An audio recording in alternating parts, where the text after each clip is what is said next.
There we go. Hello, everyone. Hello. Welcome. Greetings. Look who we have with us today. We have Johnie from Tarot's Apprentice. We have Lena Rodriguez from Tarot's Down Under. We have Seanna Rose Metaphysical. And we would have Adrian, but she's off doing something non-YouTube-ish today. So You mean she's got a life? she's here in spirit, and we're just going to carry on. Keep her seat warm and go on. Let's do some housekeeping. Johnie, what's going on for you and your channel this week? I'm sharing the stream. Go to somebody else. Tomorrow, we will be on Seanna's for Weird Question stream. Yeah. I guess I could have let you say that yourself, but Okay. but Sunday will be on my channel for our political garbage. We are going to try to keep the Russian questions to a limited. Pretty please and thank you. That ain't getting no better, and cards ain't gonna make it no better. So, oh Jesus, who blew all the snow off the roof just now? I got distracted. Sorry, squirrel. But that's it. That's all I got. And then next week I'm going to go into hibernation because I literally have nothing to do for 7 days. And so that's what I'm doing. Taking a vacation? You're taking a vacation? Yeah. Wow. I'm not going nowhere. I'm not turning no lights on. I ain't opening the windows. I'm not doing nothing. I'm going to hide this and forget that I even have it. That's going to happen. I don't see it happening. I don't care about the phone because I can literally, somebody called me yesterday. Apparently I know them because a name popped up and I just watched it ring. They didn't leave a message, so that means it wasn't important. I'm not a telephone person. They were sitting there going, I wonder if he's just watching my name on the screen. They probably are. I'm telling everybody I do that. So especially if I had ringtones back in the day and the song started playing. Oh yeah. I'm gonna sit there and bebop to the song. It was a dead giveaway, wasn't it? Wow. But that's me. Lena, what you got going? I've got 2 new collabs coming up. One is with Milu tomorrow, and the other is with Andre from Andre's Astrology Alert sometime later in the week. So those are my new things. Awesome. And Seanna? Well, I got weird questions tomorrow. Yes. That you and Johnie will be attending. And I'm really grateful for that because I love doing weird questions with friends. It's okay to do it by myself, but it's more fun to talk about weird things with other people. Yeah, for sure. Yeah. For sure. Yeah. Yeah. I always get curious on how the tarot would answer certain things. And so I like that. Yeah. Today's been a hard day, so we're not going to bring up any of that stuff today. Yeah. We're just going to go with the questions we have. Yeah. So let's look at the first question, which is something that I'm always wondering about. What is your favorite non-physical being? Be like something that this being taught you about your life, and are they your constant companion? Do they appear at different times in your life? Do you guys have any of that? No. I got the obvious. I mean, like what I call my God, but the only reason I don't put it on a platter is because I don't feel disconnected from it in a sense that I kneel down and worship it. I feel like it's kind of together, like you can put the cream and the milk in the same carton, and the cream will rise to the top. Okay, then that's the God in me, but we're still in the same carton. And so I don't feel it's a different thing that I have to go find or have to go Google or have to go into some deep meditation to connect with. It's just, it's there. And so that's why prayer is so easy for me, because you don't have to do no, rituals, and you got to burn 18 candles on the third solstice of the 19th year and all this. It's just, hey, how you doing? Doing all right? Okay, good. How you doing? Yeah. But that's my favorite. Yeah. How about you, Lena? Do you have a non-physical being that you sort of are?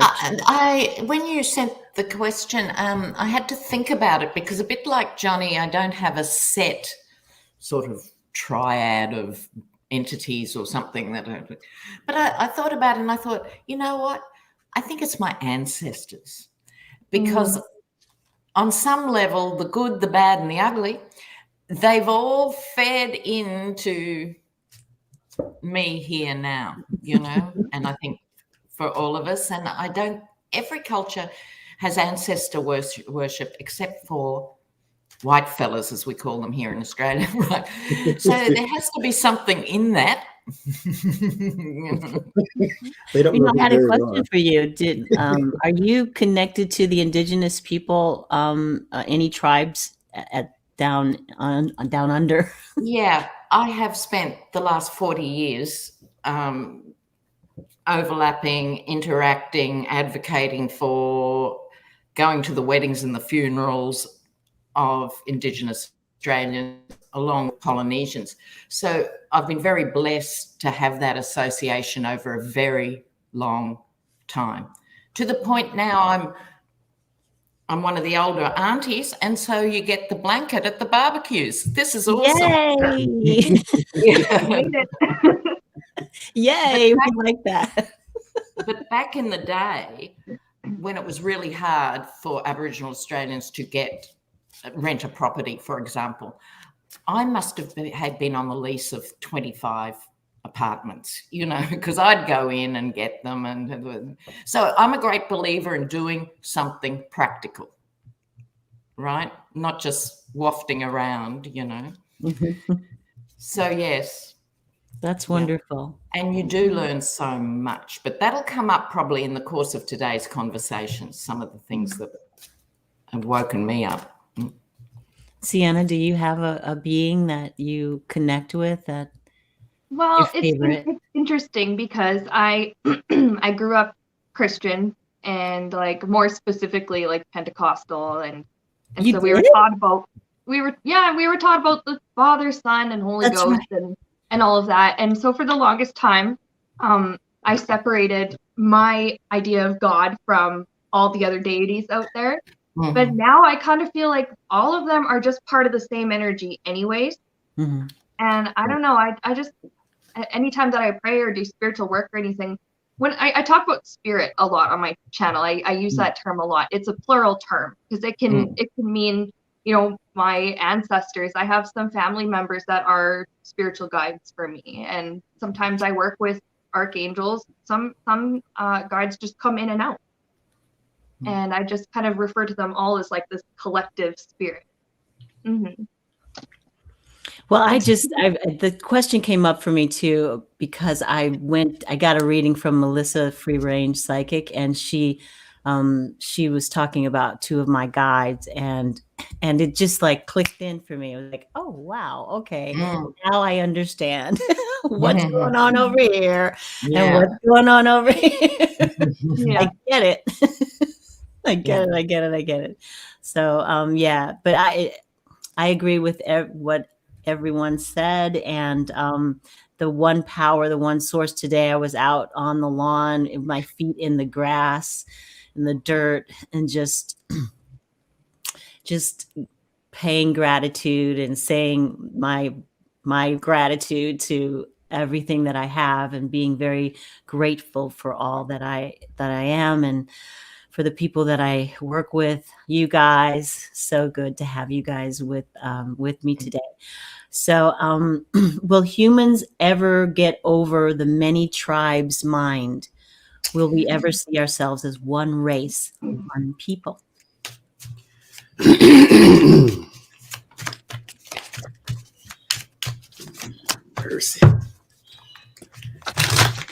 So I always say I am not traditionally empathic. Like, I don't feel another person's pain just from walking in the room type thing. But my empathic connection comes from a worldwide view, to where when I look down on you humans down here, I don't understand the things we create to separate ourselves. Like, I get it. My skin will always look this way no matter how many caves I climb in and stay there. And y'all's skin will never be darker than it is. Not this dark anyway. And so I get we're different. Okay, great. But that doesn't mean we need to be separate. It just means we're different. And so I don't get that human quality. It's goofy to me. I mean, even I don't talk about race. I don't like talking about it. Even I live this color every day, but I don't like talking about it because it feels beneath me. Like it's goofy to me. I hate to keep using that word, but it is. It just is. Three of Cups and the Devil. So the community will always have this. It will always be there. It's a mental illness. Therefore, it will always exist in people with brains. There is a bias, there is a hatred, there is irrationality that will always exist. Page of Cups, Three of Pentacles. I do believe this, even though it seems maybe to the pessimistic among us far away, but I do believe the young people will change the world a little bit at a time. Our generation did it. My mother's generation did it. The other generation did it. Maybe not in huge leaps, but it changed from what it used to look like. So I can say that as a person who was not free in 1776, but who is now. So the world does change. It does get better. It just never completes. And then there's the Hierophant and the Eight of Cups. Leaving tradition, leaving the old ways, leaving the old systems. That will happen. And it creates a new system. You know, if you're not conformist, you're a free thinker. All free thinkers are still in a group. So we leave the old systems, but we never, ever, ever quite get rid of the stench of humanity, the ugly part. It'll always be there. Even some animals hate each other. So, you know, it happens, but it will not be the dominant. It will not be the majority. That's important. That's the thing to cling to, though. Seanna, what you got? Well, I have that in the past, it was all about survival. A lot of this was about survival. Nowadays, not really like that. We don't have to raid the next village for food. We have a lot of our needs are met. I also have, though, some of the reason why this mindset has existed for so long. Now I have the Emperor. It's kind of like, well, if everyone is like equal and we're all one, well, who's dominant? Who's best? There's some people are going to have a hard time letting go of that kind of mentality. But you're right, it does keep us kind of trapped and sort of can hinder our progress as like a human species, genus, whatever. Can hinder our unification more or less. However, I have Page of Pentacles, and I like what Johnie said about the young people, because that really, really resonates. It does start with younger generations. Well, it starts with whoever is still here on Earth, but the younger generations will have more time to sort of implement like this sort of change in mindset. I have the Hangman. It might take a while, but it's possible that we might just transcend the whole us versus them, or, you know, these people and these people and these people. Might take a little bit of time, though. Lena? Yeah. I just want to tell a quick story from a Hawaiian friend of mine, because Hawaii is interesting because there's always been a lot of intermarriage and things going on. And this friend of mine is native Hawaiian, identifies as such, but he's fully aware of the other influences that have been going on. And he was approached by an American broadcaster about being biracial, because technically, you know, he's got a Scottish father or something. And he said, yeah, fine, you know, tell me when the program's on. I'll go. And she started the program by saying how difficult it is to navigate these two worlds, and, you know, where do you sit in relation to everything, and on and on and on. And he said, really?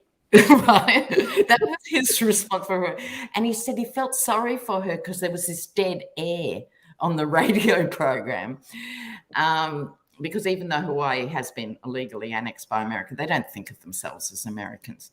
And so everyone is a quarter something else, you know. So they've got a Filipino grandmother, a Japanese grandfather, Hawaiian family their sister's married into, and everything else is going on. So they have, on that level, quite a successful way of doing life, which is everyone's here and let's just get on with it, right? So I think it's really important that we sort of think of these things as huge walls. But back to my reading, it all comes down to the kids. This is the Six of Cups. You put any group of kids, you put 4-year-olds to 6-year-olds of any description, persuasion, disability, anything together, they don't see the same world. They'll play together.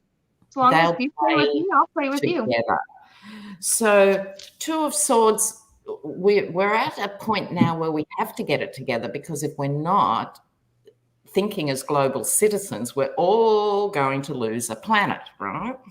Mm-hmm. We've got the Lovers. This is possible in the sense that I'm not being romantic in this. You're not going to bring everybody on board, but we're talking just a majority of people who can make the leap. Teaching the children, and the sun shining on it. So that's my sort of take on it. We can do this. You start with the kids, because kids are taught to hate. They don't organically hate another kid. They're taught. It's a taught. Hate is taught. Hate is taught really well. Yeah. Mm-hmm. Yeah. They watch the adults around them too. Yeah. And hear it. Yeah. What was that song Barbara Streisand did? Children will listen. Yeah, that's true. Yeah, but there is hope. We always have hope that we will come together as a one people, and like Lena says, it has to happen sooner than later. But at a base level, like Johnie was saying, we're just sort of wired that way. We talk about equality and we look for balance, but in reality, we sort of stick to what we know. We just stay with what we know. We feel like that is the truth for us. It helps us in our community. It helps us gain jobs and money and all the material assets that we have and all the alliances that we need. And it helps us when we want to, like Seanna was saying, go into another village and we need food. Get food. So that's how we roll. This is how we roll. But the hope is there. Hope is there for the future. That's what I got. I hope it ends up like you say, Lena, with that hopefully we can do it.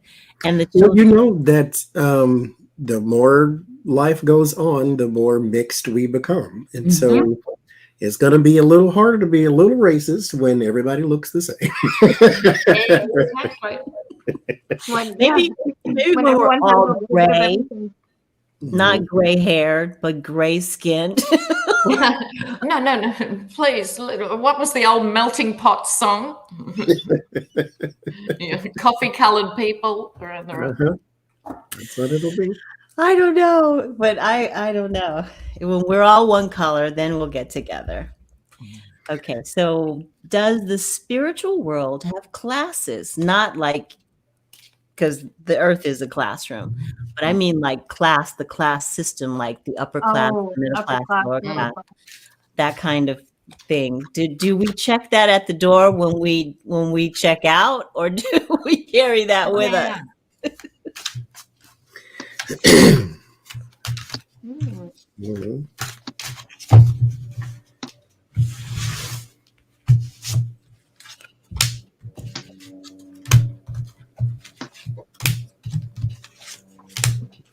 Oh, my skin would not look good gray. You'd be used to it, though. I'd be putting the rouge on, pinching my cheeks all the time. All the colorful, just David Bowie makeup. I'm a star man. Yeah.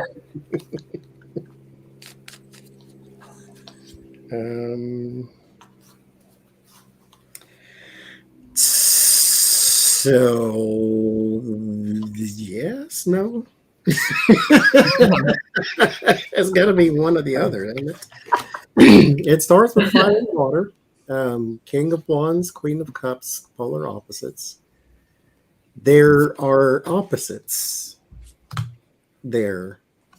I wouldn't say class as because there's no money and there's no mansion, there's no BMW.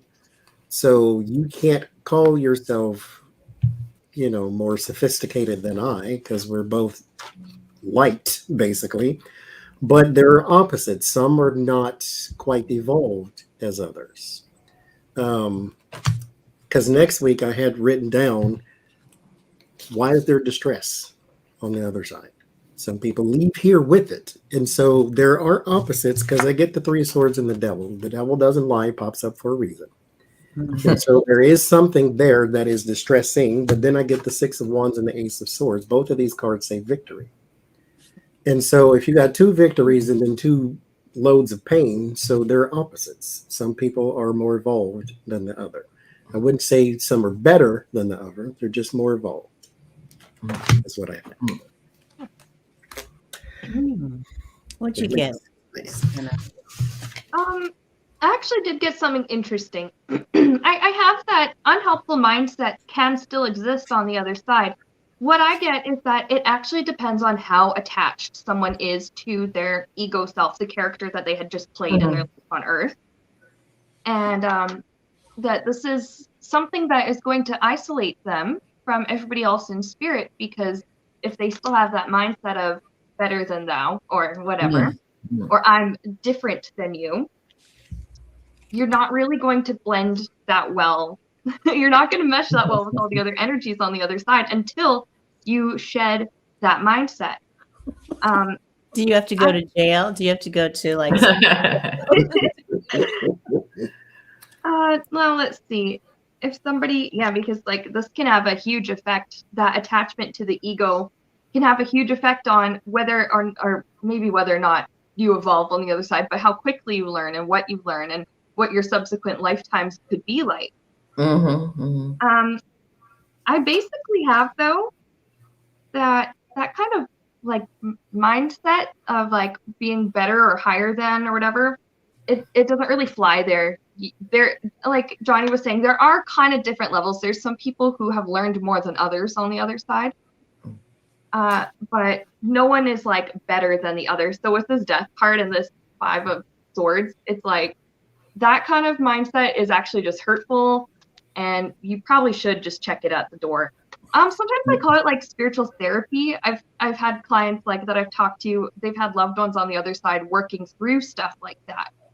And they work through it with different guides or whatever. And I just sort of consider it spiritual therapy to help them to sort of release those ego attachments and stuff. How you doing, Lena? What you got? Yeah. This kicked off with the Wheel of Fortune. So it's hard to answer this through cards without bringing your own preconceived notions to this idea. So just roll with me for that. Right? You're a sociologist, right? Yeah. Yeah. But I mean, just as a human, you develop certain belief systems and stuff. So it's hard to suspend it for this question, right? You're a psychic. I trust you. Yeah. Karma. Now, I don't think many of us in the modern tarot world or anything else believe in karma as this ledger book, good, bad. It's more an idea, an opportunity for growth. So I think that's what is, when you cross over, that's what it is about, I think, rather than punishing you for it. It's about what can you learn now from doing that, right? Okay, this is the Temperance card in this deck. Having to get a balance on the other side as well as this side to be able to ascend. Because to answer the general question, I think there are levels, but it's not a competitive situation, and it's not superior and inferior. It's different levels. Balancing, I think, our ideas of gender and gender identity, which of course are meaningless once we cross over. So understanding the feminine and masculine principles is really important for each Earth incarnation. So I guess behind the scenes up there, we learn what it's like to not have to live that visibly and stuff, a more pure form of what that balance of energy might look like. The Eight of Pentacles, this is mastery. And I think that's what it's about on the other side, is mastery, which is the key to soul evolution. I love those cards. What is that? Aren't they gorgeous? They're called after the artist. I don't even know his first name, R. Black. And he did these cards, and you have to write to him. He just sends out a few at a time. And I just love them. They're gorgeous. Beautiful. Yeah. Beautiful. I got pretty much the same thing, you guys. When we pass on all of our recognition and all of our rewards, do we hold on to them when we move on? That's the question. We get over, we rejoice in celebration, we meet all of our peeps. Yay, you're here. What a wonderful thing you've done. But yes, the victory and the triumph of living that life that you had, of experiencing and bringing that experience into the source energy. That is what we celebrate. But some people, they need a little bit more time to sort of acclimate to that, not having that physical body, not having those recognitions, not having that holding, oh my gosh, you're so wonderful, you're such a star. So we have to get to that point where we have patience for those souls who hold on to a little bit of that. So, but once they get into the swing of things, they start to fit in, they make better choices, whether they're going to come back or not, experience more, but it is a positive move forward. They do eventually move into that space where they realize that this is no longer that life that you used to have. Now we're moving into something different. The authority of it all. They had power, and now that power is a different kind of power. There's a bigger power, the bigger power that we have to look to. So that's interesting. I find it hilarious when you open your read, you go to see all your loved ones, and they're like, "Yay! Congratulations on what you've done. You've died." Probably not by choice. It's like, yay, you died. It's like, yay. It's like when my daughter was little, she would fall and I would go, yay. Get up. You laugh so they don't know they hurt themselves. Yeah. You know you died because everybody around you is also dead. So it's like, Yeah. Right. So I don't know what you guys are doing in Australia or Pittsburgh or Canada, but here we're doing everybody, it's like everybody's like all up in arms about masks, but now they're doing this thing where they're making us separate our food from the paper and all of this other stuff. So we have to put all of our food in little countertop, composting things. Oh yeah. Before we take it out. And so my kitchen's always stinky. Because you got open food. What the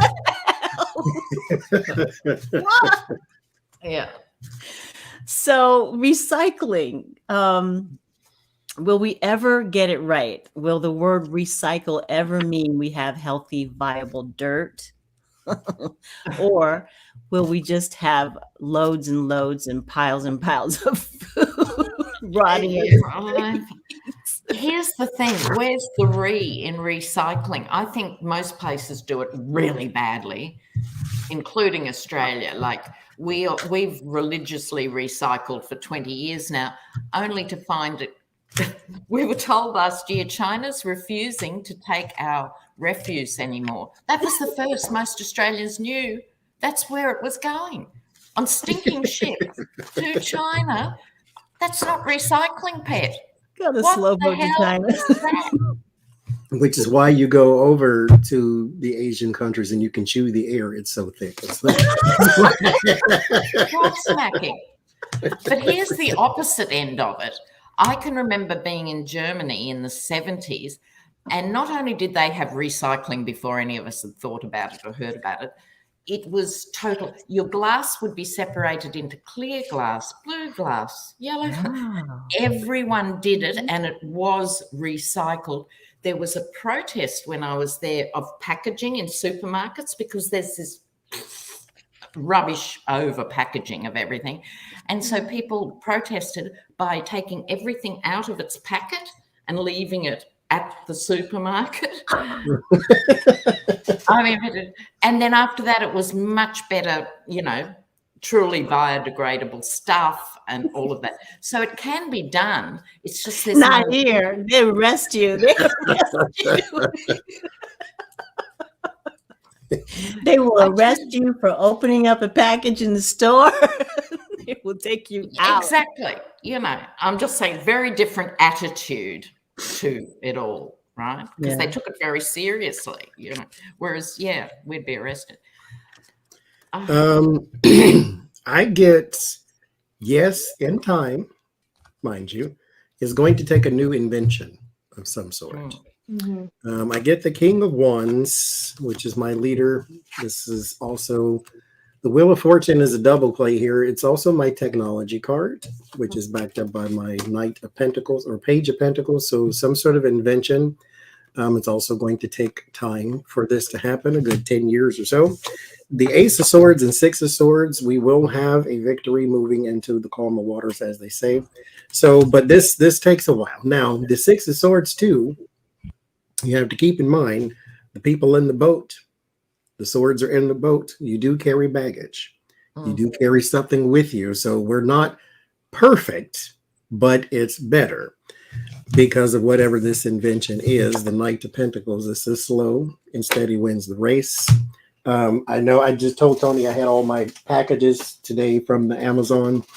This is a box in a box. This is a box. There's another box inside of it, and then another box inside of that has the actual thing. So if we could get away from stuff like that, but at the same time, I bought it. So now it's my problem. So what do you do with it now? So we will have some sort of solution, but it does take time.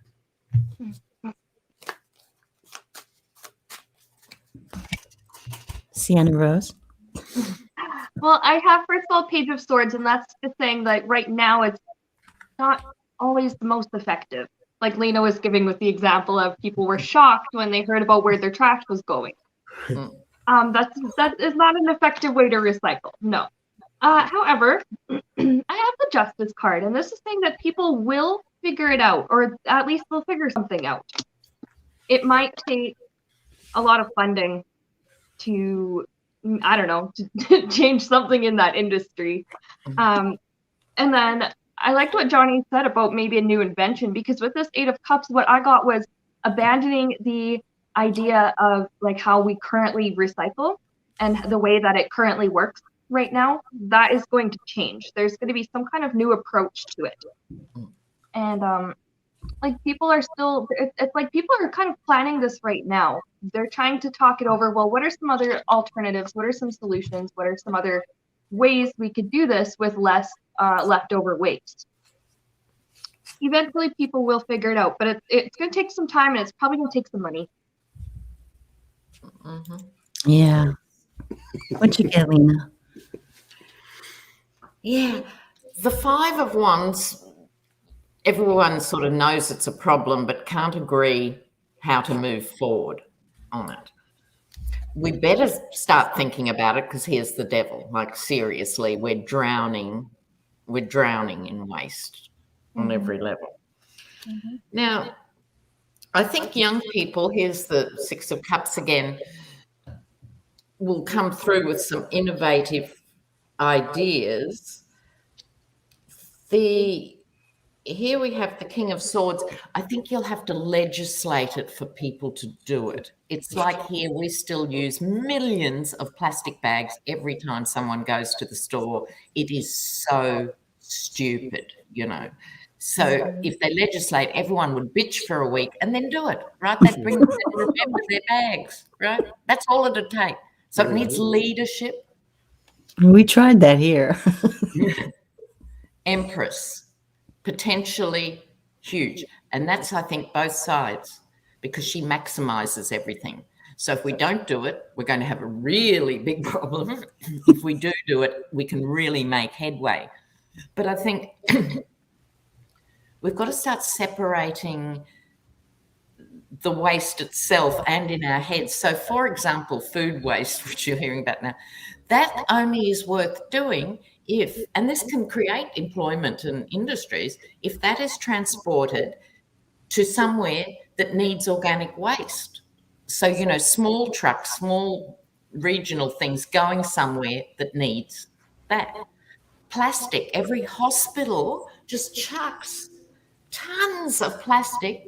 Should be medical recycling, right? An industry, employment, e-waste, and then I'll shut up. E-waste. How many of us have dead phones and stuff and old batteries left in our drawer or secretly? I still have my old broken laptop that I've been lugging around for like 3 years because I can't like throw it out, but I also don't know where to recycle it, or if I could do that in my town. Exactly my point. So, and they use rare minerals and stuff that, you know, come from the Congo, and people's lives are destroyed extracting these, you know.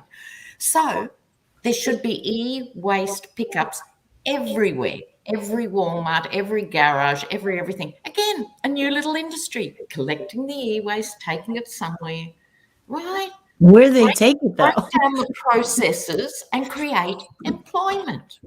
I know we have every first Saturday of the month, we have a e-waste pickup. They take electronics and all that stuff. They take it away, but I don't know. Who knows where it goes? They probably send it to Australia. And then Australia sends it to China. Because I have every single cell phone I've ever purchased. Yeah, exactly. Johnie, yeah. I have every single cell phone I've ever purchased. Back to that little Nokia or the big bricks? The big brick, yes, the big Nokia and the Motorola too. Yeah. The track phones, I have all of them. Oh, love that phone. I love that phone. I was so mad when I had to give that phone up. I was like, oh man, I love this phone. I got but don't you think it's the obvious way forward is create proper little industries that do the right thing?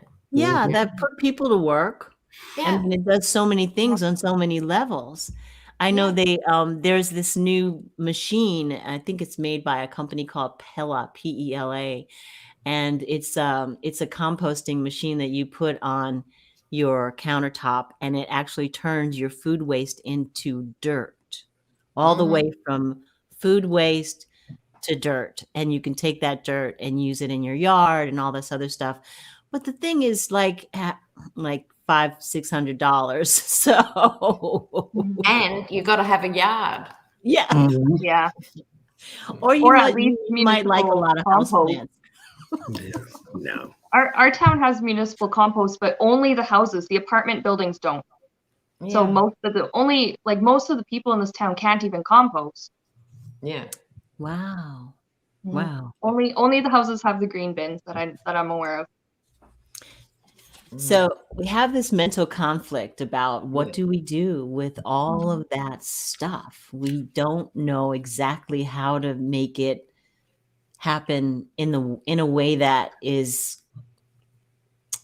serves the whole planet, that serves everyone. We just don't know. And it's, it's the crown chakra. We should know. Yes, we know of that course there's we a better way. We know that there's something that we can do, we should be doing, but we are not doing it.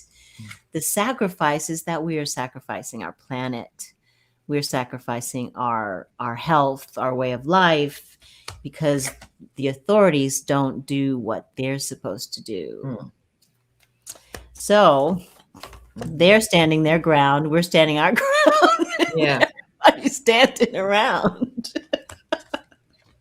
Playing the waiting game. When will it end? When will we figure it out? When? But there are ideas. Like you said, Lena, there are ideas. Yeah. Maybe someone will see this show and take what you said and use that and create those agencies that we need. That is where power lies. But it will take time. Yeah. Lots and lots of time. So recycle, people. Just do something. I don't know if it helps. I don't know if it helps. Gosh. So we'll back to that. Will we ever get rid of those big barges that we have? The garbage barges that you were just talking about, Lena, the barges that go to China. Will we ever get rid of those barges? Well, I think that's built into the last question in a way, isn't it? Like they're symbols of how to do it really badly. Yeah. Because apart from being unattractive, I have some promising cards that had come up. Yeah, it's possible. I was also picking up a lot of like ocean waste. So there's gonna be a lot of cleanup effort. Following the removal, or eventually removing, or it's like, well, this barge, it's old, it's out of commission, we won't put it back out or whatever. So another question that comes up for me is, what does China do with all that stuff? Yeah, well, they make our clothes out of it. My problem is just humans, period. Why is it okay? Because I saw this so many times, and mind you, I know it's just a little piece, but it's the mentality thereof. You get your pack of cigarettes, you hit the bottom like it's a pop can, you take the little thing off and you let it fly in the wind. Yeah. Pick that up off the ground. Why are you throwing it? And then that piece of plastic is not going away. The cigarette, and then you throw that on the ground, and then sometimes you step on it, sometimes you don't, and then burn down half of California. But why are you constantly throwing stuff on the ground?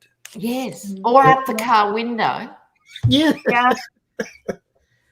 But also, we've got to remember too, this has only been 2 generations, right? Now, I'm older than you guys, but also my parents grew up in a different era through the Depression and all of that stuff. There was nothing wasted. There was not even a garbage bin. Everything, because the animals lived on the food scraps, so there wasn't even food scraps. And everything was reused and recycled and made into something. So in that 2 generations, we've gone from that to this. There's an age of convenience somewhere in the middle. Yeah, when plastic came all out struggle. I don't know. Yeah.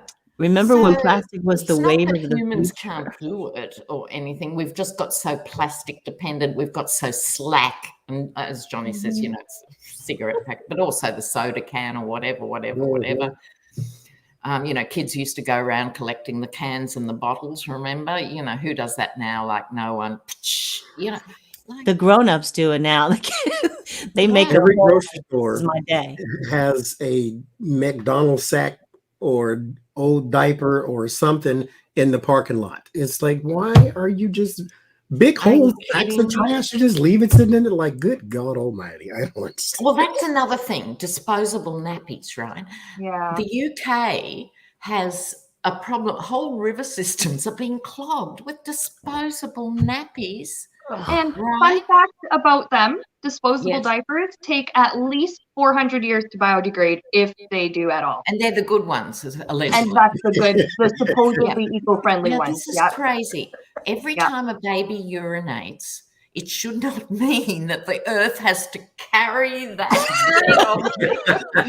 for 1,000 years. I don't think so. We're doing something really wrong with disposable nappies. Yes. Yeah, every single time.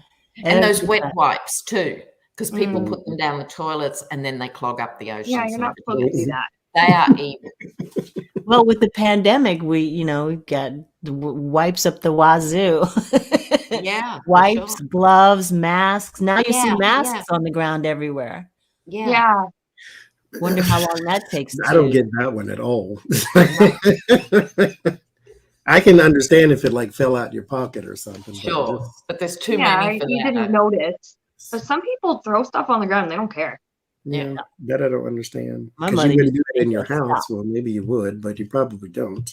Well, what I don't get are the people with the mindset of, well, I'm not a hippie, I'm not recycling, I'm not some, granola nature freak.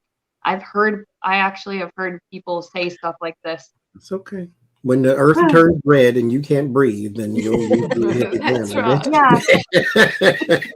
Yeah, But Um, take you won't have us to worry with about being a you. hippie because you'll be dead. You'll be dead. You'll be dead. I still get the devil. Again, this is a human aspect that you have to get rid of. Yeah. 5 of Wands and the Lovers. The battle is the people. The battle is the alliances. You have to all want to do something sometimes.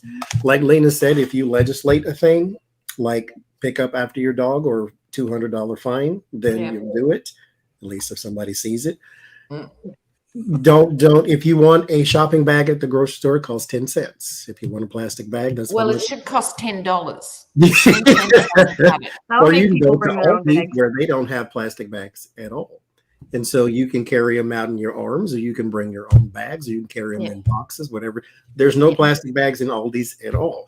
So it's like if you can get everybody on board, force everybody on board, Yeah. then you you have do to such a do thing. that. And this is not one of those things like mask mandates to where you think your freedom's being infringed. This is the only planet you can live on. Therefore, you need to do something that's in the best interest of it. And what's in the best interest of it is you quit throwing crap on the ground.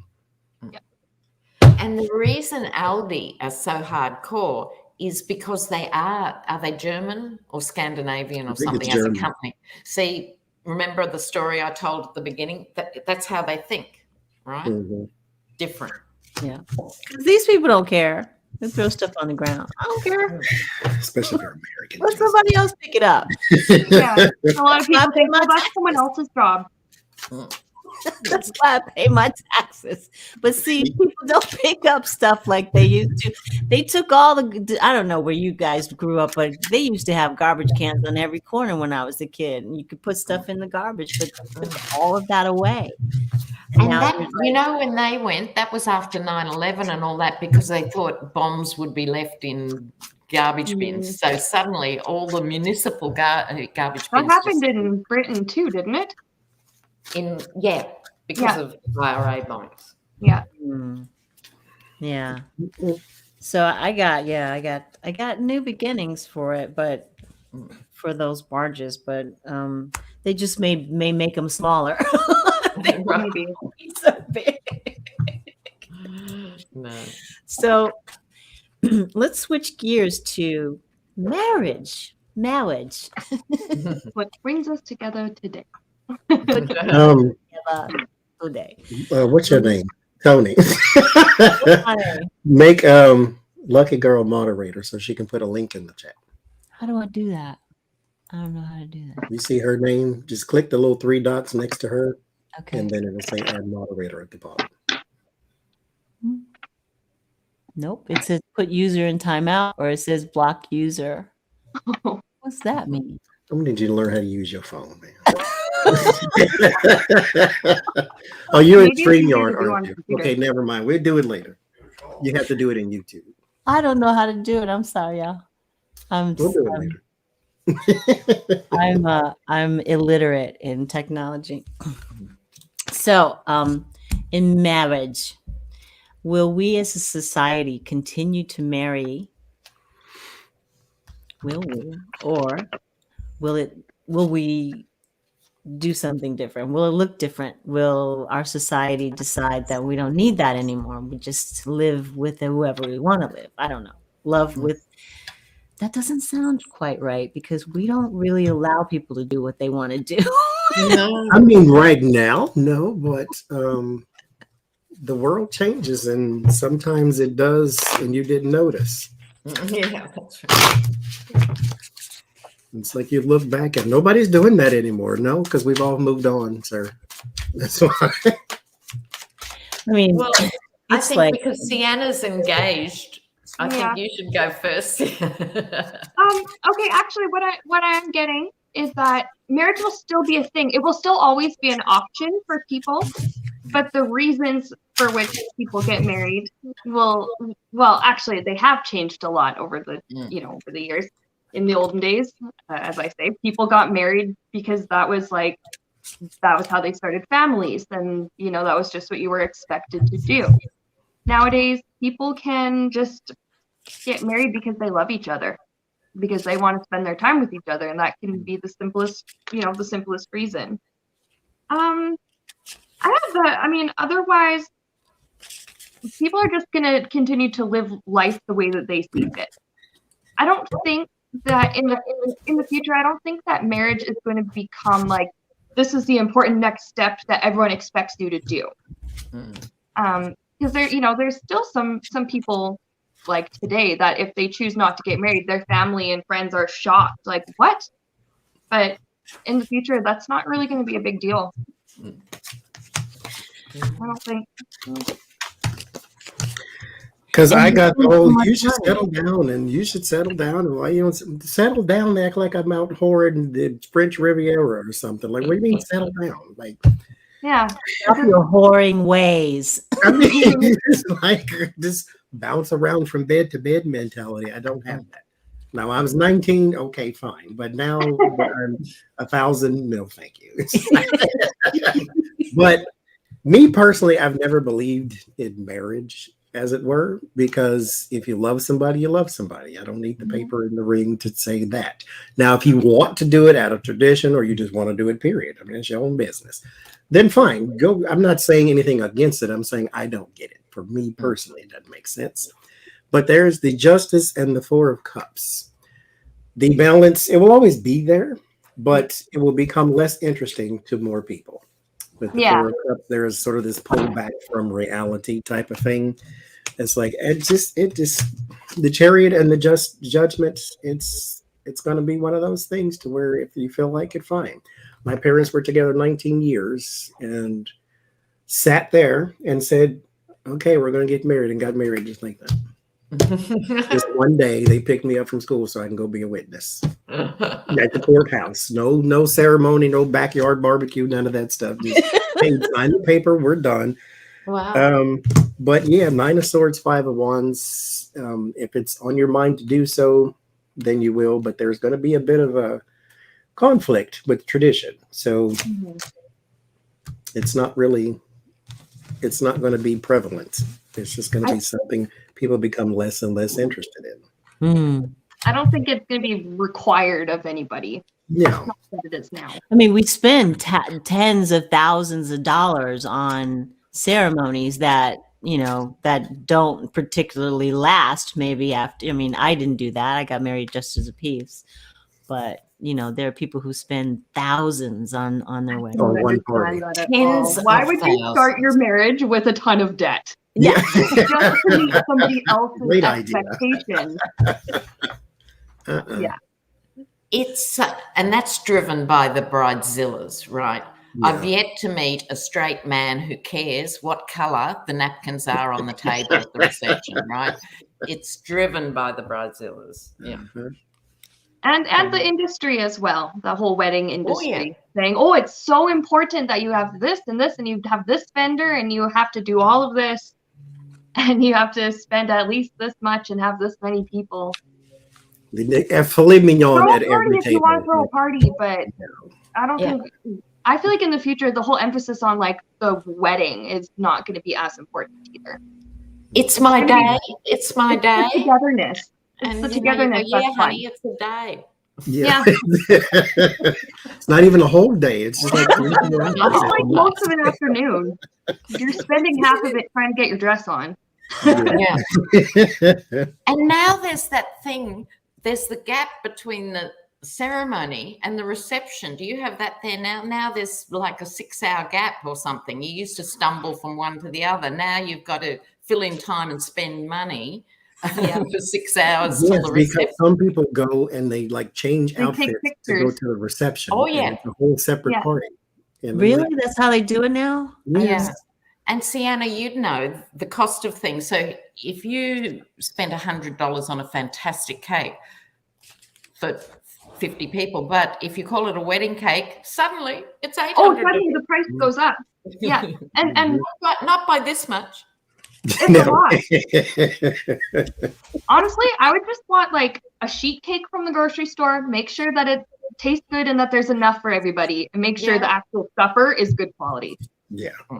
That's That's it. Yeah. Yeah, I'm sure you won't be a bridezilla, yeah. I don't think so. She'll be in tears. Mm-mm. No. At my parents' wedding, I ate Cheez-Its. So there you go. That sounds like a good time.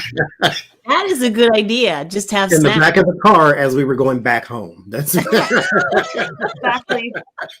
I mean, I would love to still have, a party for my family and stuff, but it doesn't have to be like people inviting like 200 people. Like, a get no, together. I don't like you that much that I want you to come and sit for 6 hours. I think it's all about the gifts. Yeah. Don't Give me you? stuff. I never understood the whole registry thing either. That's just like telling people. Yeah, it's pretty rude, isn't it? But it's kind of, yeah. But if you register somewhere, we will still get you something. So Well, there's this joke from Tom Kenny, and he was talking about how when he and his wife had gotten married, and he was saying the whole bridal registry, I didn't understand it because he was like, it's like a polite way of telling your friends we love you and we want to invite you, but we don't trust your crappy taste. And that actually really stuck with me, and I thought it was hilarious. Mhm. Don't come And that's giving me not no cheap duck now. buster. I don't want that. I think in the future it's going to be more about the love and the togetherness than the how everything looks. And So, Lena, do you think that in the future we're going to have those huge weddings? Yeah, I get much the same. Surprisingly, I got the 4 of Wands, which is the wedding card, and the lover's card. And so I thought, oh, this is interesting. But I think what it's basically saying is it's the 10 of Wands here. As a social contract, it should have something to offer that's important and not oppressive. Right? 3 of Wands, the honeymoon, going off across the waters, right? But back to this 10 of Wands, and I think it's just a little reminder that there wasn't much choice about marriage a generation or so ago, because if you got pregnant, even until the 70s without being married, your parents could put your kids up for adoption, and they did. It was the grandparents giving their grandchildren away because they didn't want illegitimate grandchildren. or they forced the shotgun weddings. Or the shotgun wedding. And the couple is miserable for the whole time that they're married. Yeah. Because it wasn't their choice. So I think that's what the 10 of Wands was talking about there. So now people can do it on their own terms, if they want to. And before that, women were just property to be traded. Yeah, that is why you got married, because your dowry was you and whatever your father could give or get for you. Or you could lose ridiculous. by marriage. If you were a nurse or a teacher, again, we're not talking ancient history. We're only talking the 50s and 60s. You had to leave when you got married. So you could only work until he looked after you. Yeah, right. Too bad if he's got a gambling problem, you know. Yeah. You broke. There's some people that it's like, let me look after my damn self. And if you didn't, then you were a spinster, or you were that woman who. Oh, yeah, that woman. Or they assumed, oh, she doesn't like the company of men. Oh, she's gay. Yes, or, yes, you know, very suspicious. Suspicious. Let's burn her at the stake. Or like people go, oh, they never married. What's wrong with them? That's me, because I don't like nobody telling me what to do, and I don't like nobody asking me questions. So, So just don't talk to me. I mean, that may be why I sit here in this room by myself. Because you trust everyone in that room, Johnie. I mean, I do. So a lot of psychics talk about a shift that's happening right now. It does feel like the world is sort of breaking apart in a way. I mean, things are just falling apart and it's fracturing. So how do we find our true north in this chaos? And how do we as a society mitigate the fear that of what we feel, or we are afraid of what's on the horizon, which is more conflict or war or whatever it might be. How do we individually find our true north? And I know we know all this, but I'm just pulling it up because right now we need true north. We so need it. Yeah.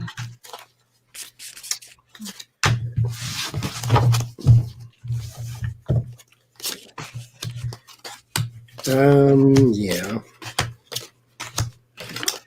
The Two of Pentacles and the High Priestess. There is an imbalance or struggle to juggle in the midst of chaos, as I call it. And then the High Priestess. The High Priestess is the inner knowing. This is not secretive because it's necessarily been hidden under the rug.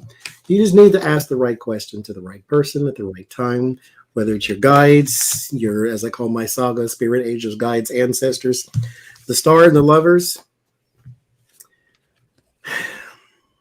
I'm actually going to go against the star here. The star is futuristic, but it's also present. She waters the puddle for the present and waters the land for the future. Don't live in the future, because that's where your fear is, because you're always afraid of what if and what's coming and what about. What if, as the joke goes, what if frogs had wings, they wouldn't bump their ass on the ground? So there's always a what if to something. So it's stay out of that and stay in the present. And then Eight of Pentacles. Work on the now. That way you're prepared for the whatever. Yeah, good point. And so that's what I get. Stay out of the future, because it's not here and it's not coming as far as you know. So work on the now. That way you're prepared for whatever life craps out in the other end, whether it's good or bad. What do you think, Seanna? I have that we need to give our minds a rest. That constantly fixating, like Johnny's saying, constantly fixating on the what ifs. I have the Tower and the Devil. The fear about what's going to happen in the future, this will just eat away at you and eat away at you until there is no joy left, until you are just all fear. Some advice I have with the Temperance, I was thinking, like, I was picking up, like, take life slowly. Take it one day at a time, even. Take it like 1 hour at a time if you have to. And just enjoy the safety that you have in the present moment, you know, if that's part of your situation, of course, and enjoy the good things that are around you. And I also have the High Priestess here, and what I was getting was have a little bit of faith, because, you know, sometimes it's okay to have that hope for the future that things actually will get better. If that helps to ease your mind a little bit in the present, it's going to make life feel a little bit, I guess, a little bit better, a little bit less difficult. But we can't fixate constantly on oh my God, what's going to happen next? What's going to happen next? Because it's not going to help you. It might somewhat help you prepare, but it's not really. So if you're a You do what control you freak can, like me, but fixating afterwards, it doesn't do anything. Yeah. you're a control freak like me, you're always trying to think 2 steps ahead. Okay, Oh, I'm so like if this that. happens, then I'll do this. And if this happens, I'll do that. Yeah, If this I'm like that happens, too. I'll do that. But Oh my to God, what if speak I to get her stuck devil like this? card, those people are not chained to the devil. They're chained to his podium. And they're not even necessarily restricted. They can take the chains off. Yeah. So It's such an important card for that reason. Yeah. Yep. How about you, Lena? Yeah, well, it kicks off with the Chariot, which in this deck, it's very like cerebral, the mind here. It's like the mind races away, with fears and everything else we've just been talking about. I'm not suggesting you get tattooed, but this is the Six of Wands. It's Pretty. This is the Six of Wands, which is normally the new leader card, but the new leader is you. So it's sort of saying you take control of what happens in your life. Okay. You shouldn't tell me that. Don't tell me that. I'll just digress for a moment because Polynesians invented tattooing, right? Tatau is the ancient art of tattooing. Can you see it there? The point being that your tattoos told your story. So if you know the traditional tattoos, I can look at that and say, you are the second son of this man from this tribe in this region, and your story is in the tattoo, right? As opposed to love and hate, right? They're very deep things. So what this card is meaning here in this context is write your own story. Write your own story. Here's the moon, but unlike, there's so many moon interpretations, but I think this is one of its purer forms, which is trust your deep intuition. And that's borne out here by the Seven of Pentacles. Smell the roses, be grateful for what you've got. Don't anticipate disaster, just slow it down, as everyone's been saying. The Fool. Stop talking to me, Lena. Stop talking.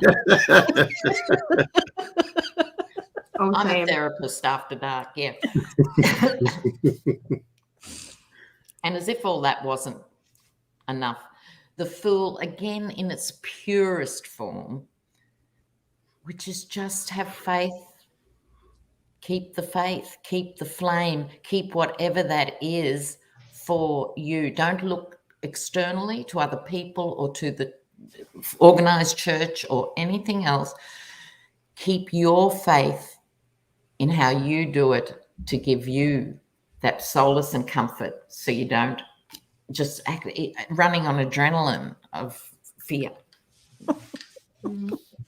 So I lived my life. My whole childhood was about that. Yeah. I had to think 3 steps ahead of everybody else so I could stay safe. Yeah, but you get good at it. Yeah, you really get good at it. And then when you don't have to do it anymore, you're still doing it. Yes. So it's a reminder that, you don't have to. Yeah. Yes, like Seanna was saying, it's get quiet. Get quiet and pull in all your errant energies. And there's hope because, yes, there may be disruptions. There may be tower moments, but you're here for a reason. You're here for a reason. And whatever happens, I heard this, maybe I read it someplace in a book where someone's always, the mother always said, don't say stay safe, because the only safety is death. Oh, that's tricky. The only safety is death. Everything else is a crapshoot. But use your intuition. Most of the time, you can lead you out of that particular whatever it is. I don't like those kind of truths. That's a little. That can be scary stuff when you're a little kid. Don't say stay safe because death Makes is. you not want to leave the house then. Got to Well, live in see, a here's bubble. the thing, too. We've got used to living in big cities and stuff, or even towns.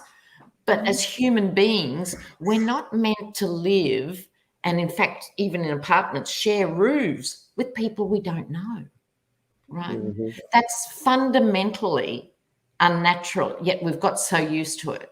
So someone you never see or hear is the perfect neighbour, right? In the modern world, right? That's what constitutes a good neighbour. Always So worked for me. we're in this unnatural state. We're not meant to be negotiating 5 million people every day at a time we go out the door and do things. So this is a trade-off for all those things that seem attractive and necessary, Mhm. you know. So I don't know. It's hard to break that habit of wanting to be in control. And this, I guess, the last 4 years since the pandemic, it's really sort of like, I'm always of two minds about it, because it's like I'm a shaman. I know how to let go. I'm supposed to know how to let go, but I'm also a human being, and I also have my history, which fights against all of that. So I'm constantly trying to make that, And you're a Taurus as well? Hmm? And you're a Taurus as well? Yes. So you're hard-headed and stubborn too. So even though you know how to let go, you kind of don't want to either. I don't want it. Because it Well, works for Shining you. Hawk, here's the thing. Jeannie in the comments has said, it's that famous line from a song, life is what happens when you're busy making other plans. Yeah. Was that John Lennon? Was it Dylan? Can someone let us know? I remember the lyric, but I can't place it now. I know the song, but I don't know who it is. No. Yeah. It's a very, very Someone popular will let song. us know, please. Someone in the chat knows. Someone in the chat always knows. Yeah. She knows. She'll tell you. So I was watching this Leah Remini thing. I watched her whole series, and it was sad, and it was it was like she did a good job with it. But in the end, it was just another cult Yeah. that we were watching. And will we ever be able to stop the cyclical nature of cults? Will we ever be able to sort of shine a light so brightly on them that they are no longer able to operate the way they do now? Will we ever be able to? You ever hear of the BITE model when The what? talking about describing if a group is a cult or not? The white model? No, BITE, BITE. And it's just a list of criteria, basically. Do they restrict how you dress? Do they restrict what you talk about? Do they restrict how you think? Like, it's just all these different criteria for whether a group you're in is a cult or not. And now a friend of mine had sent me a link to, it was some Jehovah's Witnesses. It was basically some propaganda from them. And they were talking about, the BITE model, watch out for people referencing this and referencing that we're a cult, because here's why we're not. They're starting to, I don't want to say get smart, but they're starting to become aware of the fact that we're becoming aware of what they're doing, these cults. Yes, it was John Lennon. Thank you. So I had to ground myself just now because I have a bias to such a thing. Mm-hmm. Because I didn't grow up in the church, but in my adult years, I was very heavily involved in the church to the point to where I went every Saturday to knock on people's door to make sure they went to church type of thing. Wow. And although I think my spirit has never been able to accept complete conformity, there were some things I was able to suspend my logical mind to believe. Mm-hmm. And so a part of me, although not fully fledged cultish, was still not operating under my own will. it was operating underneath the guise of this is what you're supposed to do because you're called this. You're called a Christian, so you have to behave this way. Anything outside of that is deviant, and we don't appreciate such things. And we're going to pull you to the side and call you out on it. So I get the 5 of Swords, which is the bully card, and they taken advantage of, and then the Fool. And I could have stopped there. Yeah. It will always exist because I don't want to vilify necessarily the people who fall into cults like the MAGAs and all that type of stuff, but it's easy to do. Yeah. Because at some point in my life, I found myself at least a little bit doing the same thing. And I believe the way you said because you said it. And I have no reason to believe that you mean me harm. So if you don't mean me harm and you say do it this way, do it this way. And it'll work out. But that was like maybe 20% of my brain, and the other 80% is always what about. And so, it's like, so I never could completely conform to anything except asking questions. And cults do not like questions because they don't have answers. They're throwing you out. They're like, get rid of him. Because deep in my heart, I always wanted this, and this was never in my Bible. And so, I was never meant to be conformed to that type of thing anyway. But it will always exist because there's always somebody that is easy to fool a person than to convince a person they've been fooled. So, yes. there you go. There are very subtle ways to do it too. It's not always obvious. Yeah. How about you, Seanna? Well, I have that. People are always searching for answers. They always want to understand their life and the world around them, the nature of reality, and people want connection and togetherness. So there will always be groups of these like-minded people who have similar beliefs, and they get together in fellowship and stuff like that. That's always going to be a thing. And that social aspect is very important to a lot of people.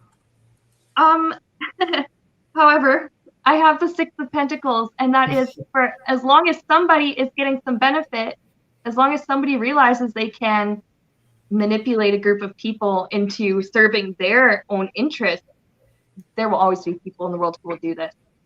And people who will try and take advantage of those who are looking for answers and connection. So, yeah, I think cults are they're always going to be a thing. But some of them are going to get really good at, like, they're going to get a little bit sneakier about, well, we're not a cult because, this, and this. We're not a pyramid scheme. It's a multi-level marketing system. It's a reverse funnel system. Like on the Simpsons. We don't have pyramids. This is a circle. Yeah. So I think it's always going to be a thing because people are always going to be looking for answers and connection. And then there are some people who are always looking for a chump to take advantage of. Yeah, but that's what I have. Yeah. Oh my God, Lena. Yeah. Well, the cards went in an interesting direction, I think, in a way. So 3 of Swords. Right. In other words, people who are hurting are prime. This is different from being born into a strict religious community or something where you don't have a choice. This is who are linked to go into cults in semi-adult life, right? Mm-hmm. And the cult itself provides the 10 of Cups, happiness, safety, inclusion. You needn't be in this pain. We're here to help. Mm-hmm. But to help, there's a few rules. My rules. This is what you have to do 6 nights a week, and this is how much you have to pay, and this is what you should wear and think and do and say, and it's just a couple of little rules. Little bitty ones, little ones. Don't worry about it. Yeah, that's right. And then the 4 of Cups, which is sort of in the spread, moving to what people should be thinking about when they're attracted to or are wondering if some organization is a cult or not. again, go within yourself, trust yourself. I think this is the big recurring message that we're all getting now. It doesn't mean being alone in the world. No, it's important to be associating with like-minded people, but don't be afraid. You are the God source, or however we choose to express it, in yourself. And then the death card, which is sort of ambivalent. I thought at first, oh, maybe it'll be the death of cults, but I don't think so. I really don't think so. It's like if you sign up and live it, it's the death of really finding your own genuine inner peace, your inner safety. All those things that you join for are internal, not external. Yeah. You know? Yeah. That's true. Gosh. I think about it. I mean, I don't know. When I grew up Pentecostal as well. And my sister, she used to try to fit in so hard. She would shout, fall on the floor, foam at the mouth. All Yeah. Oh, glory. That's what never resonated with me. Never, ever. I used to like church. I used to like the social aspect and everyone getting together in a safe place. But I never got with the whole speaking in tongues thing. That still rubs me the wrong way. Even though I do like psychic channeling, it's not that much different. But just the big show of it that some people make, just like look how important and spiritual I am because I am speaking in a language that I don't even understand. You don't either, so it must be good. That's a hot take. I'll stop. The point is, that stuff just didn't resonate. It's crazy. It's crazy. And they would tell me that I was going to hell because I didn't do all that, right? It's like, she's too quiet. She's going to hell. She must have the devil in her.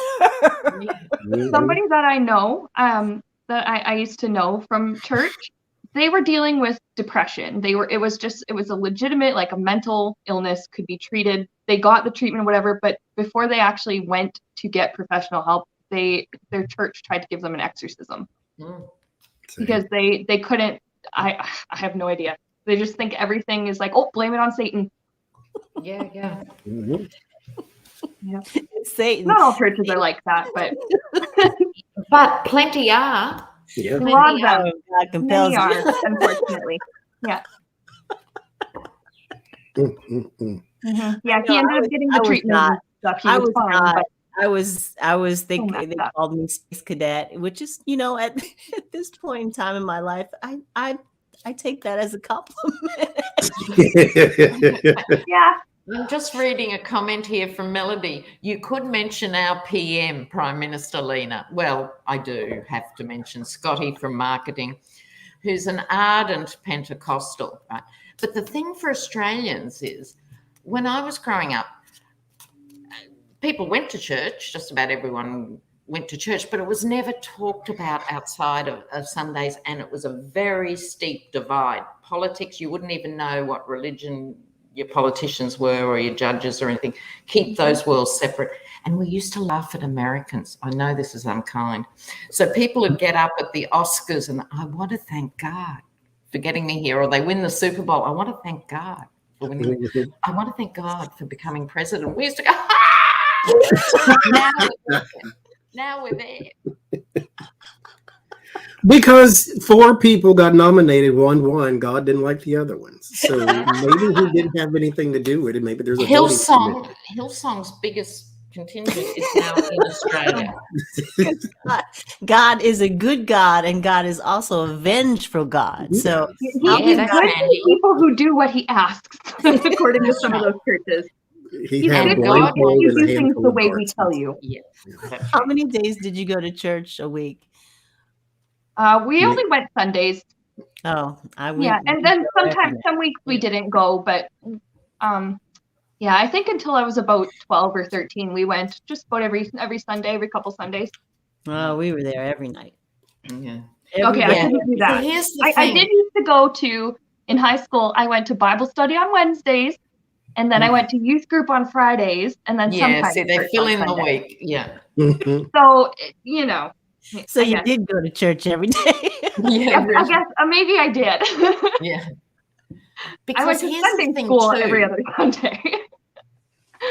The problem is often with very religious, decent families and all of that stuff, often the parents don't drink alcohol and don't gamble and stuff. So often the kids are successful, in terms of not getting into gangs or to, doing the right thing and excelling at sport or something. And then see, God did that for us. When in fact, it was the fact that the parents weren't drinking or gambling for whatever reason. You see what I mean? I think that happens a lot. It becomes self-fulfilling. Yeah. Or Even you when get, it's in a good way, it's son or daughter still who's like the hellion, who's Yeah, got or you more hear hell about or you hear about the kid that grows up religious and then they go to a secular college and then they just go wild, partying and sex. My boss's drugs. children were that way. Like They couldn't date, everything that couldn't they wear were not makeup. allowed to do. There's a reason why the majority of Wicca practices white witches. Something I know something about. 90% are ex-Catholics. Yeah, I believe that. that doesn't surprise me at all. I don't know. I mean, I told you the story. I went to Catholic school and I spent all my money and they threw us out because I didn't have enough envelopes at the end of the year because I would spend all my money. Isn't it? Candy. Yeah. Yeah. Okay. Let's get to the last question, you guys. So, not to bring politics into this. This is just something that it just came to my head. So, isn't it ironic that Poo-Poo the fool, you know who I'm talking about, hides in his bunker, afraid of virus, and a certain German dictator also fled to his bunker before he fell. So I know all leaders have their own security bunkers and everything, but what is that thing that makes you want to hide in a bunker, even now? I mean, if you're such a big guy, an important guy, a strong guy, a warrior guy, why would you hide in your bunker? Yeah. I don't think we even need to read on it, do we? I don't really think so. No, we don't. He's notoriously paranoid, like clinically, not just a bit nervous about other people, like totally capital P paranoid. So I'm not There's surprised. Probably mental health stuff going on there too. Yeah, well, it's exhausting being a dictator, isn't it? Really? Yeah. I would think so. It is because you're afraid of the dark. And afraid of the dark being symbolic for everything you can't see and don't understand. Yeah. And can't control anything you can't control. I got the 10 of Wands. Starts with burden. King or Knight of Wands, burden, actions. So the fear of, and this is what I heard before even this, which makes sense. It's throwing the rock, hiding your hand, poking the hornet's nest, that type of thing. Let me provoke something. This is with anybody who wants to do something and then hide. Right. Let me provoke something and then run away before it reacts. Because the rule will always exist. You cannot dictate another person's reaction. Yeah. Because I need a different story to tell. That's what I know. Actually, I don't, because that was drama. But my story of when I was a kid in school and the little boy was throwing paper at me. And I say stop, he keeps doing it. So what do I throw back at him? A school desk. Because those desks you sit in and they're all attached to one piece. Yeah. And so I picked it up and I threw it. And then, of course, all the commotion and the noise. And so I picked up the second one and I threw that one too. Now, he says, I didn't throw a desk at you, but you didn't have to throw anything at me. You can't control what I do. You can only control what you do. And so maybe what you should have did was stop throwing stuff at me when I asked you to. But when you do the action, you create the burden.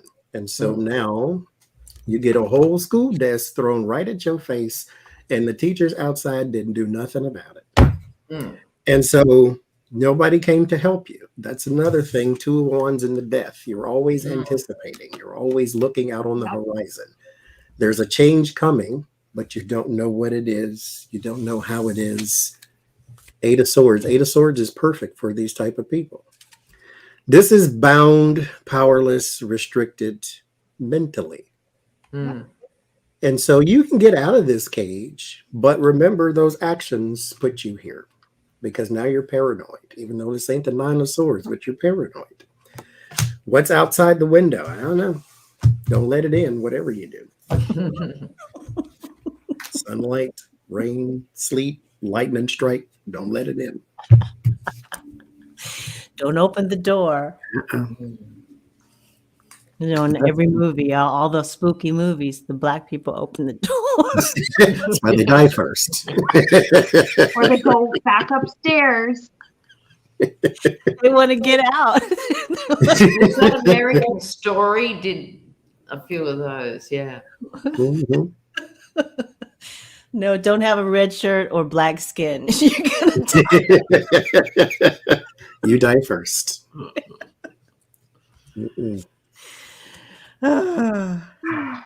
I think it's because they have such mental conflict. They want to wait out whatever. Like Johnie said, you just run away from the truth, and then wait it out. Wait out to see what the reaction is going to be. If it's favorable, yay. If it's not, then I'm protected. Yeah, pretty basic. Oh, well. Have you gone, Seanna? No, not yet. You But what I have here, 6 of Cups, I'm picking up like almost like a scared inner child. Scared. And it does resonate with me what you guys were saying about the provocation and then running away before you get caught in the person's reaction or whatever. I also have, though, like, there is a lot of fear that's just like chewing at him. I don't know, that word chewing just keeps coming in. It's like gnawing at him. He doesn't, well, I guess there's like, he doesn't know everything that's going to happen to him. He can't control everything. And that one really especially bothers him. And 2, he knows that it's not going to last forever. That his power or his like illusion of power or whatever, it's not going to last forever, but he'd rather hold on to it for as long as he can. And that's probably like, I guess, I don't know. My cards are telling me that was about him. I don't know about all the dictators who do it, but that's what I got about him. Because like, because the German guy, he had his thing. I don't know if he was sick. Was he sick? I don't remember. He was crazy. Yeah. Well, I mean, and he was on methamphetamine seriously, and in the sense, amphetamine abuse for years. Because don't forget, in the 30s, amphetamines weren't illegal. So he was on prescription speed. Right? He was like on IV methamphetamine. Yeah, right. And heroin, I think, was the other one. Yeah. Oh, yeah. He was messed up. Wow. Yeah. So no wonder. No, but take over the world. It's Pinky in the brain. And no wonder all of his speeches were so charismatic and so impassioned. He's high as a kite with no string. That's how you move people, right? I mean, it's like you look at all these people who gather, cultish kind of love and fervor. And then you wonder, how is it that you've got all these people to follow you? What is it? But has he? Really? 1,700 Russians have been arrested for protesting the war. That is massive in that context. How brave are those people? In a country where the boot is on your neck and you do it anyway? Well, you got that, but then you have like the orange Cheeto guy who's just like everybody on not everybody, but because I'm not, but most of the people on my block is flying weird ass. Yeah, that's more mysterious to me. Yeah. One is they're attracted to the idea because now we get to be racist out loud. So that's what that is. Yeah. They don't care about him because he's going to be replaced by another person, but they'll still have the same mentality. Yeah. And Once that's why he dies because he now did a not golf Trump swing in the himself. wrong direction and his heart gave out, they'll find a new. They'll find another poster boy. Uh-huh. Yeah. His bra strap will snap and then he'll fall over and he won't get back up. And there you go.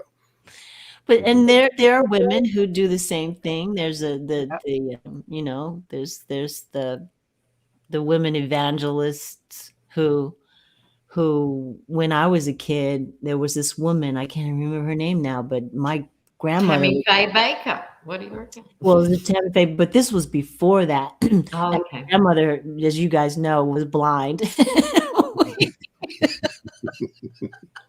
We heard. Without context, everyone in the people who don't have the context think we're horrible for laughing about your blind grandma.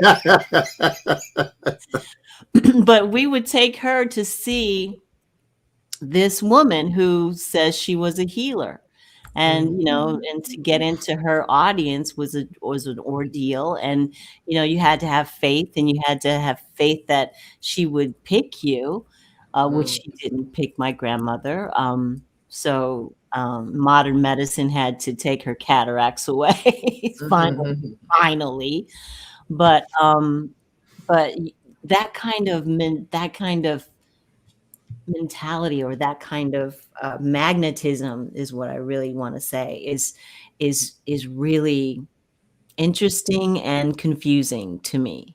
I don't get it. Because what is it? I don't know. What is that, Johnie? It's a weakness in a person searching for something. And they find it in that, whatever it is.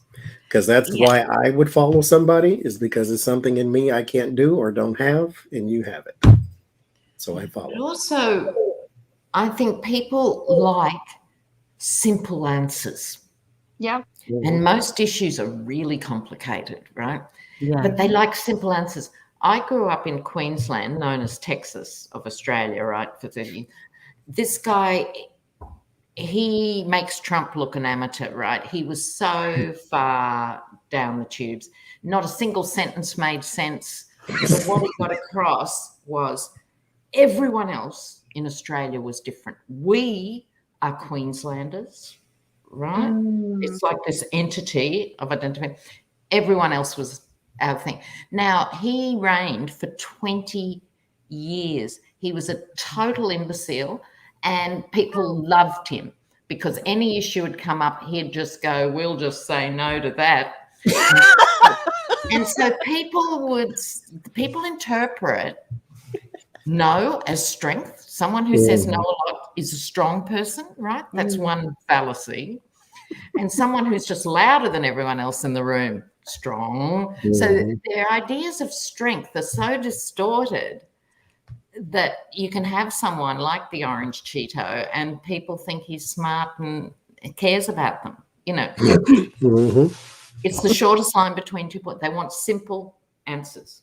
This is wrong. Not because of 200 years of not working on race relations. It's because there's too many Mexicans in the bean field. You know, I mean, they just want the shortest line between 2 points. And it's always easier to blame someone or to blame a group than to look at your own. Why do I think this way about these different people? Yeah. So what does that do to our spirits, though? I mean, how does that translate into a spiritual? Do they just not move spiritually? Well, here's the thing. I think it's a connect the dots sort of thing. If the leader, the charismatic leader or the political strongman, they always work on hate. And hate is a hot emotion. You feel alive. If you hate something, you feel alive. And even if the rest of your life is a tattered mess, that's the moment where you feel engaged and superior. So they crave the hate. And so that's what happens to their spirit. The spirit dies on the vine because they're only fed hate. Yeah. That's my take on it. But there's like the how do you... The spirit, I think, is not corruptible. You can't corrupt it yourself. But it's like a light. There is no shadow in the light. Mm-hmm. But if you put some dirt on and then more and then more and then more, the light is still on, it's still bright, but you can't see it. Yes, And exactly. so it doesn't start that way, but No. life, okay, I don't have a job, so it must be the Mexicans. Oh, there's black people in my neighborhood. And oh, this And poor my family over wife's here left is me taking because she's a lesbian. Yes. Yes.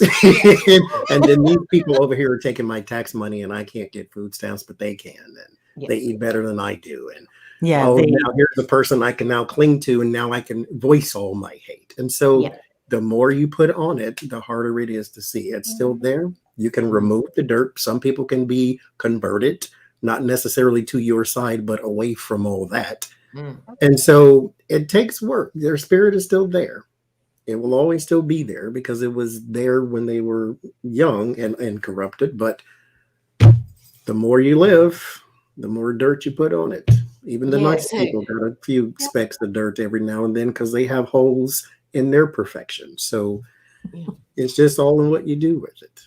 I think that's a really good picture to paint, that it is still there, but you can starve it and suffocate it and never extinguish, cover it. Never and dies. I always think, like, some people can be transformed during their lifetime. They realize, oh my God, I've been a right jerk, I need to do something about this. Some people, okay. But then some people, that's just so they just add more and more layers of gunk that they have to work through once they cross over, because you still have to work through your stuff, whether you're on earth or in the spirit realm. They just give themselves a lot more work to do. My father, case in point, he's very spiritual now, but he's got the light and there is some dirt on it. He's still there. So if you had a one-on-one conversation with him, you'd get that spiritual side because he'll bring it in, especially, the older people get, the more they think they're closer to death and they get closer to God. And so he's one of them people now. And so, because I think he's 77 or something like that. So he's 1 foot anyway. But he grew up in 1950 in Enid, Oklahoma, where he was one of 2 black kids. And so he heard the N-word more than he heard his name. And so he grew up with this idea of white men specifically. And so the older he got, the more he hated. And he hated even more that he had to go work for them and that they were his boss. And so behind closed doors, if you were Asian, which he all called Chinese, if you were Asian or white, he called you all kinds of names. So it's like the light is there, but there's light, some dirt on, whether you want to or not. Your thing is to recognize it and then remove it, because you know what you're saying is not right. You know what you're thinking is not right. So work through that. Those people who hurt you back then are not hurting you right now. You don't even know where they are. So work through that. But the light is still there, but we do put dirt on it the longer we live. It's just up to us to recognize when it happens. Dirty is what I say. Yeah. I think there's a really good comment here from Johnie. He thinks, people want someone to blame for the death of the American dream. They can't admit it only ever existed for an elite few. It's just too hard to accept. Yeah. That's true. That's the reality. I mean, I think they feed us the American dream story. They feed it to us over and over. They feed it to us in From birth. They feed it. And so we're all supposed to have that warm and fuzzy feeling about our nation in our hearts. But in reality, we get our asses kicked every day. Sometimes. And that translates to, women in the Appalachians nursing their dead babies going, I don't want universal health care. It doesn't matter where you go with it, but it's been the greatest success story of all time has been the American dream as a dream. Yeah. Or as Aboriginal people say in Australia, because their spiritual cosmos and everything is called the dreaming. you've got to be careful how you use that because it can be a bit patronizing too, and not everyone uses it. But it's very commonly recognized as the dream time or the dreaming, what went before the occupation of white fellas. And there's a famous T-shirt, which is 40,000 years of dreaming, 200 years of nightmares. I do love it. Truth. Well, thank you everyone for being here with us tonight. This was such a great discussion about cults and stuff like that. Everything, the world. So go to Johnie's channel, go to Seanna's channel, go to Lena's channel, subscribe, give thumbs up. And we will see you next week on Johnie's channel.